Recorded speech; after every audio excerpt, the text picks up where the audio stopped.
Well, lads, today we're going to go back to the plane chick and address the latest. I guess I'm a little tardy on this story, just because I've got to say from the very start, while it's an intriguing story, and while I was intrigued as are many others, my impression from the beginning has been that this is a put on, that this is a setup, that whoever the original plane chick was, and well, I'll get into the person claiming to be her now in the latest video,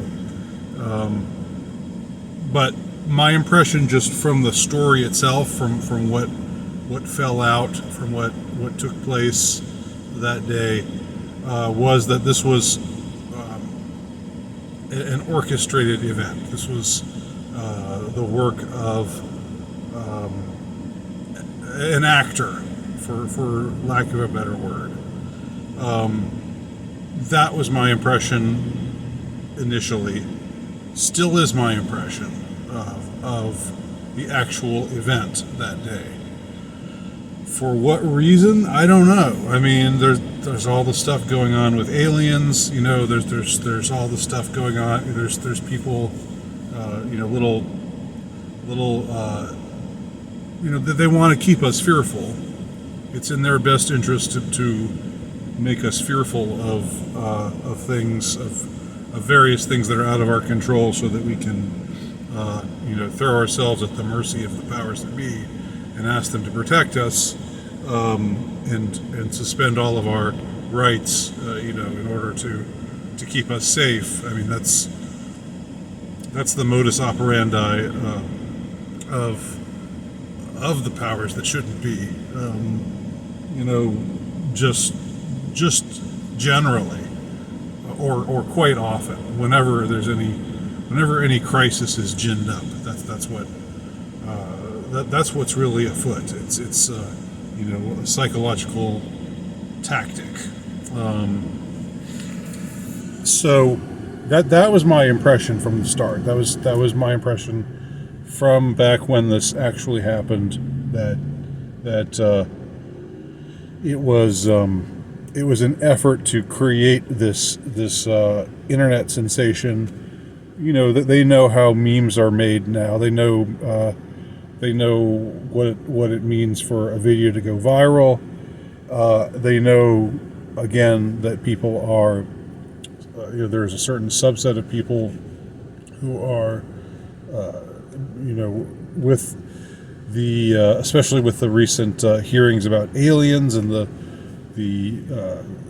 actual government putting its stamp of approval on the alien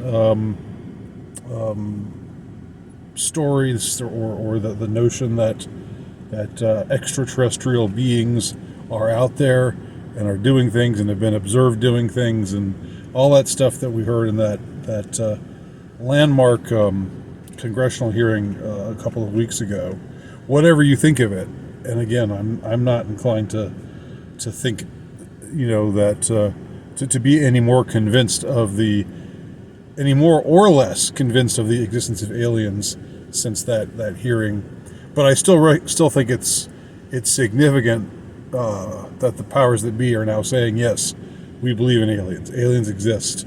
And congressmen are up talking about aliens existing. And this was a hearing that was broadcast to the whole country, where they talked to people who had seen them, and we were supposed to watch these hearings and find these people credible, and think to ourselves, my God, the government's admitting that aliens exist. So as all of that is happening, you have this event that takes place on board of an airplane. An airplane, people, like I said, there's a spectrum of anxiety with regard to flying on a plane. Even people who fly habitually and have basically no real no real apprehension or anxiety. There still is something about it that makes it a little bit, you know, it's like something where you say to yourself, okay, I'll be happy when we land, where you don't say that to yourself when you're just driving somewhere. And you say, you don't think to yourself, I'll be happy when I get to my destination, at the end of this long car ride, like I was on the other night. I wasn't thinking to myself, oh boy, I sure hope I survive this. But somehow when you get on a plane, even though, rationality tells you that you're safer flying than you are driving by a long shot, there's still this kind of inherent anxiety about flying, I think. And so it's a rich vein to tap for a psychological operation, or just creating some kind of, like I said, some kind of internet sensation for whatever purpose, to keep people on edge, about mysterious beings being out there. And as she said, that MFR is not real. It raises that whole specter for people. Now, the latest, as you probably already know, but if you don't, I'll provide the link to a video that covers all of this below. What's happened recently, I think it was maybe 2 days ago, is the plane chick has been identified as someone named Tiffany Gomez, and this person who goes by the name Tiffany Gomez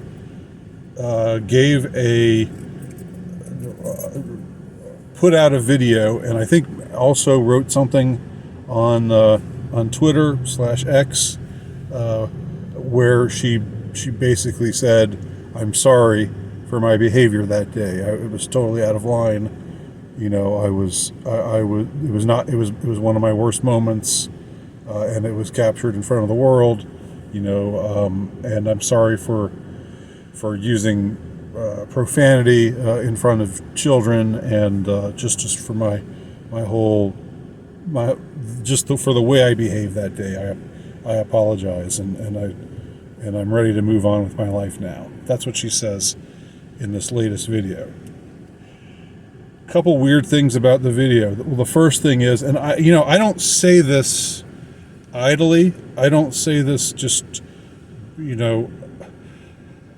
I'm not usually someone who says things like, "Oh, that's not the real person." You can tell because of his earlobes that this is a lookalike. This is, like they say a lot, with celebrities, like, "Oh, that's not really Ye." Ye is often has been taken off, the out of circulation, and now they've just got these Ye clones out there. It takes a lot for me to believe something like that. But when I watch this video, this woman does not look to me like the woman on the plane. She doesn't sound like the woman on the plane. I mean, she looks like her in a general sense, in being white, in having the same length of hair, same color, I guess the same length of hair. The girl on the plane had her hair in a bun. This girl has her hair down. She's also wearing hoop earrings, which that's not a big deal. But the voice just doesn't sound like the voice of the original plane chick. And the person in this video doesn't look like the original plane chick to me. It just, look for yourself. Check out the video for yourself and see what you think. Now, even putting aside the whole question of whether or not it's really her, there's something odd about the video itself in that she doesn't address the substance of the original incident. She doesn't address what she was so upset about, what she was so frightened of. If taking for granted, that she's a real person, and not and having a real reaction to something, and not an actor reading lines, doing this spiel intentionally to create a viral sensation, which is again my suspicion of what that event was all about. But again, even putting aside that this new girl doesn't look like the first girl, doesn't sound like the first girl.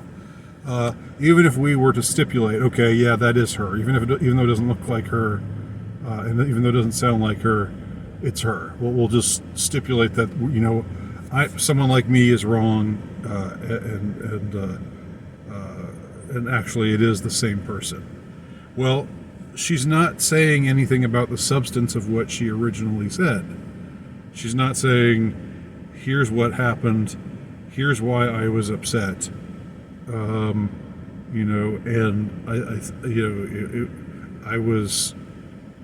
I had this going on, I had that going on, I don't know, whatever.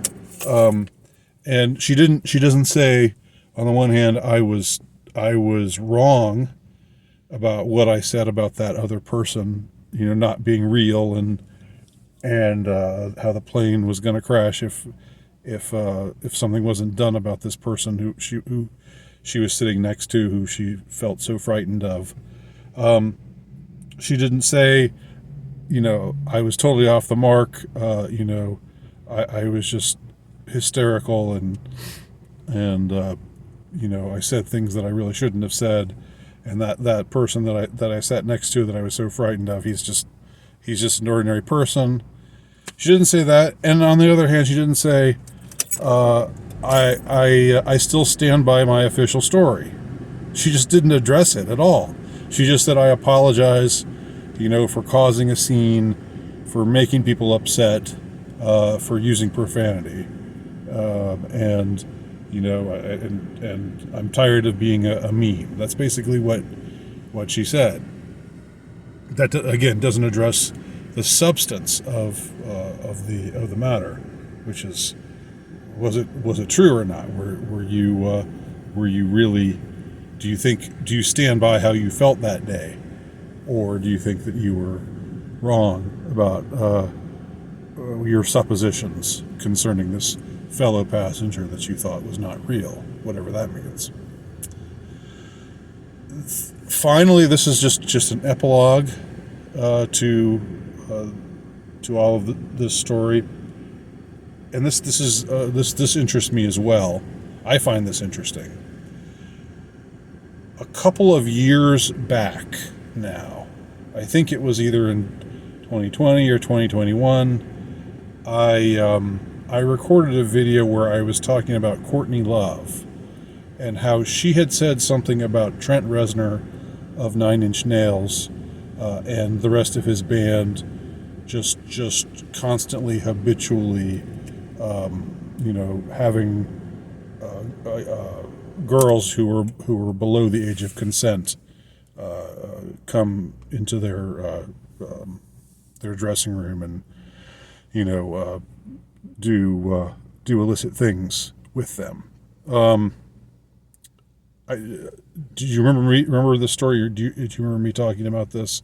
If you've been around for long enough, you'll remember this video. If not, you can go back and find it. It's I think one of my more watched videos, and I actually got some people upset with me. I had some Nine Inch Nails fans who were saying, Courtney Love is a known liar and blah blah blah. And I'm not really vouching for the integrity of Courtney Love, but what I did point out there with that story that seems to parallel this story, sort of, is that the first thing that Courtney Love said was, I know this happened with Trent Reznor and his band buddies. I know that they were abusing young girls. Statutory doing statutory things, doing illegal things to girls who were below the age of consent. And then she came out a day or so later and apologized for saying what she said, and said, I need to, I'm learning how to be better, but it's a process, and blah blah blah. So she apologized for what she said, but she never retracted anything. And I really harped on that. I said, she hasn't taken back the story. She didn't say, I was, I made these accusations, and now I know that those accusations are wrong, or I always knew they were wrong, but I said them anyway. She didn't say anything about the allegations. She just said, I'm sorry for opening my mouth and talking about this stuff. And nobody followed up on it. Nobody said, so do you retract what you said about Trent Reznor and the rest of his band? Nobody. That it was just sort of like it was said, oh well, Courtney's apologized now, so that just means what she said initially no longer holds. And my point in that video, it was a couple of videos.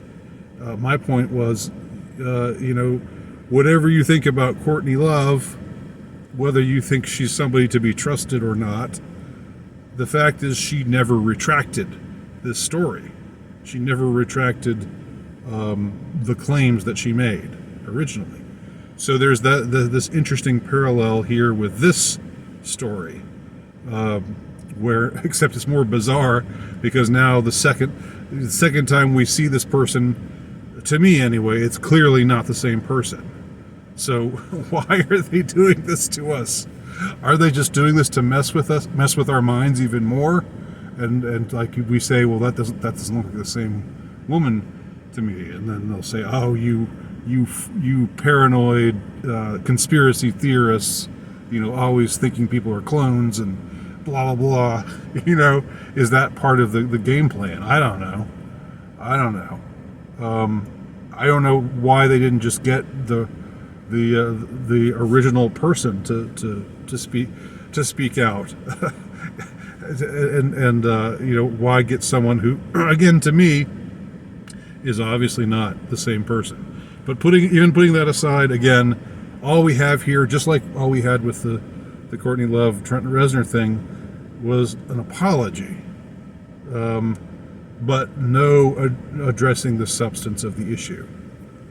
So there you go. Those are my thoughts on the subject. What do y'all think? Leave your comments below.